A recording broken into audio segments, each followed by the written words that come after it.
Nous allons donc proposer une nouvelle écriture complète de l'article 24. Ça pourrait être une piste d'aboutissement. C'en est une ou pas? Mais ça n'est une sûrement. Mais on est tombé sur la tête. Il revient donc au Sénat et à lui seul de l'examiner et de réécrire si cela s'avère nécessaire. Une espèce de bricolage permanent qui conduit au désordre. On aura ensuite à se prononcer pour s'entendre entre l'Assemblée nationale et le Sénat. Ce que je constate, c'est qu'il y a des règlements de compte à tous les étages. Ce n'était pas un bon calcul, c'était une erreur. En gros, il faut que ça change. L'exécutif qui piétine allègrement l'Assemblée et le Sénat pour sauver l'article 24, on en parle tout de suite dans le numéro 97 du Petit Coup de Bourbon. Mais auparavant, un mot sur le Petit Coup de Bourbon de la semaine dernière. Pour des raisons que nous ignorons, YouTube a interdit celui-ci aux mineurs. Résultat, l'algorithme a cessé de le mettre en avant. Ce qui explique que certains d'entre vous ont eu des difficultés à retrouver l'émission ou à s'y connecter. Espérons que le sort du Petit Coup de Bourbon de cette semaine sera différent.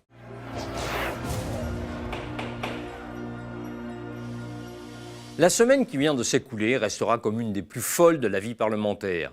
Jamais dans l'histoire agitée de la Ve République, un président et son Premier ministre n'avaient autant brutalisé les institutions. Surpris par la mobilisation inattendue contre l'article 24 de la loi de sécurité globale, mobilisation qui est venue renforcer le télescopage des images du tabassage de journalistes et du producteur Michel Zecler, l'Élysée et Matignon cherchent une sortie. C'est Emmanuel Macron lui-même qui a promis aux syndicats policiers que l'on ne pourrait plus diffuser l'image des forces de l'ordre en action.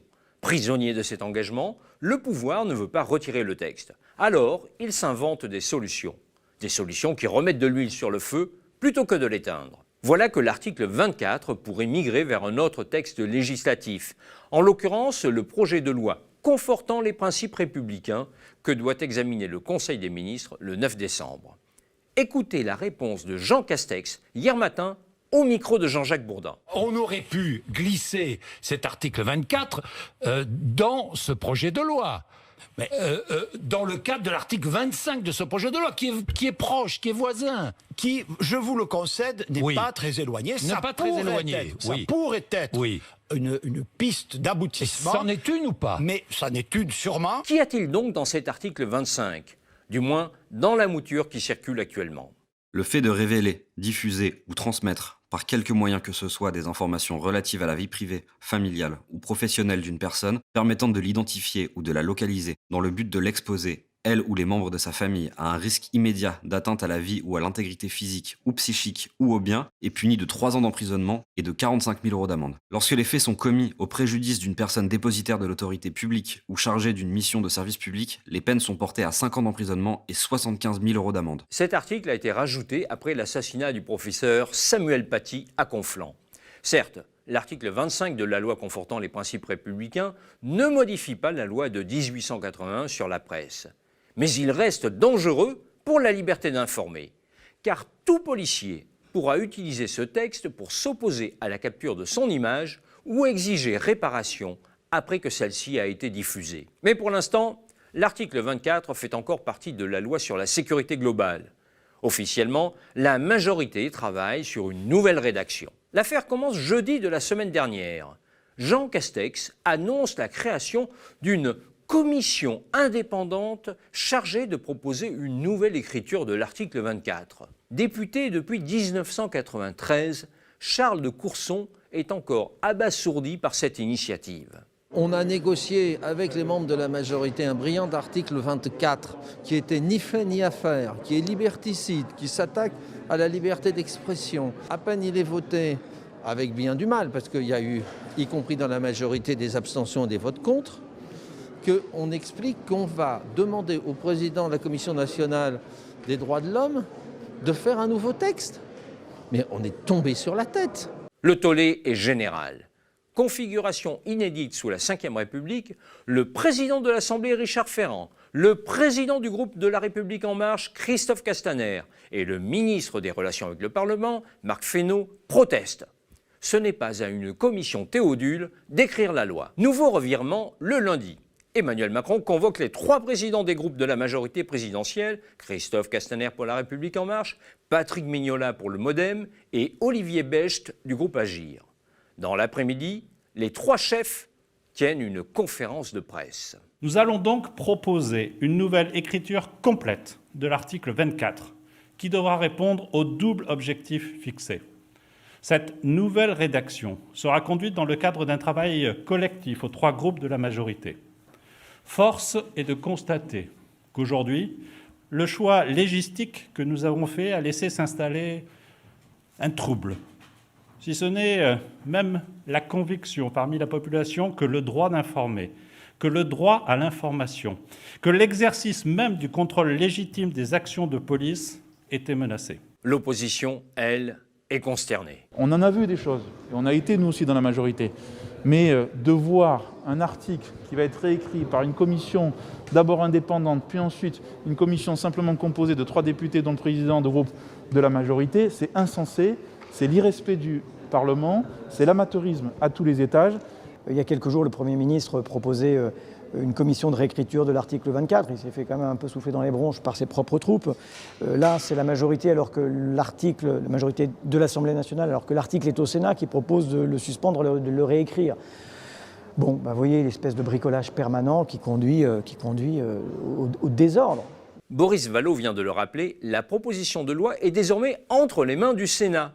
Il n'est plus possible de la modifier. D'ailleurs, profondément agacé, le président du Sénat, Gérard Larcher, met les points sur les i. Le Parlement est composé de 2 assemblées qui détiennent exactement les mêmes prérogatives dans l'initiative et l'élaboration de la loi.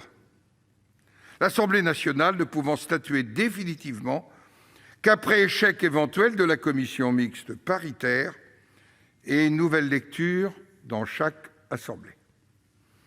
Je dois donc rappeler au groupe de la majorité de l'Assemblée nationale que la proposition de loi dont il souhaite travailler à la réécriture partielle a été transmise au Sénat depuis le mardi 24 novembre dernier, après que les députés l'aient adoptée.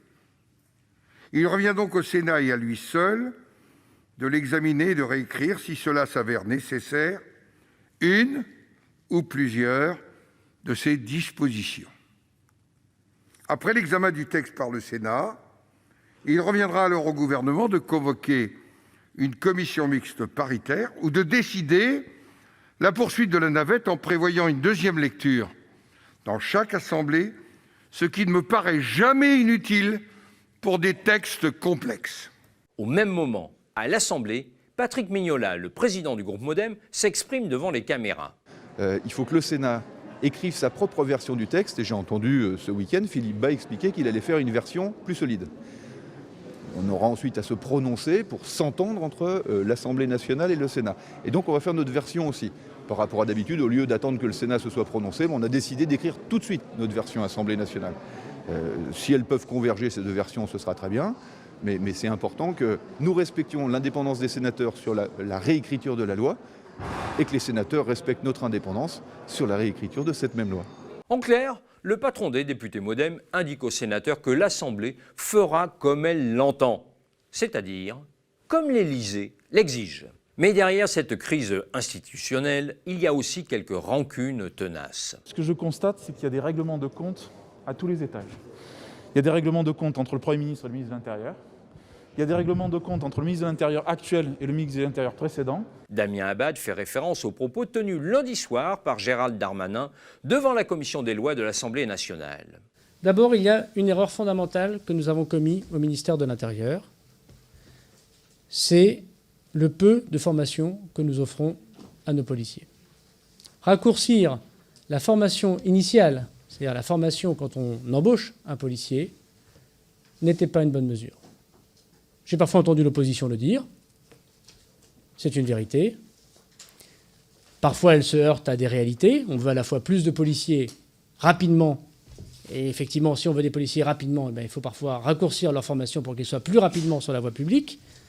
Mais ce n'était pas un bon calcul, c'était une erreur. Devinez qui a ramené la formation initiale des policiers d'1 an à 8 mois. Christophe Castaner, alors ministre de l'Intérieur, et aujourd'hui président du groupe des députés de La République En Marche. Du coup, l'empressement de ce dernier à réécrire l'article 24 de la loi de sécurité globale prend un autre visage. Car c'est Gérald Darmanin lui-même qui a rédigé la version initiale de l'article 24. La vengeance est un plat qui se mange froid, mais parfois le plat n'a même pas le temps de refroidir. Cependant, pour Alexis Corbière, le réquisitoire du ministre de l'Intérieur ne se réduit pas à un simple règlement de compte avec son prédécesseur. Contraint et forcé, Gérald Darmanin a énoncé quelques vérités. Gérald Darmanin, hier soir, face à la pression de toute manière, est obligé de dire des choses qui me semblent cette fois-ci assez raisonnables. On peut discuter, mais c'est intéressant ce qui a été dit hier soir. En gros, il faut que ça change. Nous, on l'a dit avec Jean-Luc Mélenchon, si nous arrivons en responsabilité, il faudra modifier de fond en comble cette maison. Par de la formation, par la qualité de l'encadrement, par des rapports hiérarchiques plus clairs entre les uns et les autres, et par un recrutement aussi. Les revirements du gouvernement sont donc apportés au crédit de la mobilisation, et en premier lieu, celle des journalistes. Pour le député de la France Insoumise, le gouvernement a peur des réactions de la presse. Mais la mobilisation de la profession, moi je pense, est un élément qui a amené à ce que politiquement, ce gouvernement se dit là, on peut, éventuellement avoir dans la rue des gens qui n'acceptent pas de travailler plus longtemps. On peut faire plein de choses, on peut mener des politiques antisociales. Mais il y a dans ce pays, et profitez-en, j'ai envie de dire, c'est une réflexion à avoir sur le métier de journaliste, il y a une puissance quand même de la presse quand elle se mobilise. L'avenir de l'article 24 a maintenant des allures d'équation à plusieurs inconnus. Quelles modifications le Sénat va-t-il lui apporter? Quelle nouvelle mouture les députés de la majorité préparent-ils? Jean Castex va-t-il retirer l'article contesté et le glisser dans la loi confortant les principes républicains? Emmanuel Macron doit s'exprimer demain soir sur le média en ligne Brut. Peut-être en saura-t-on davantage sur les intentions du pouvoir. De leur côté, les syndicats de journalistes appellent à de nouvelles manifestations ce samedi. La bataille pour la liberté d'informer continue.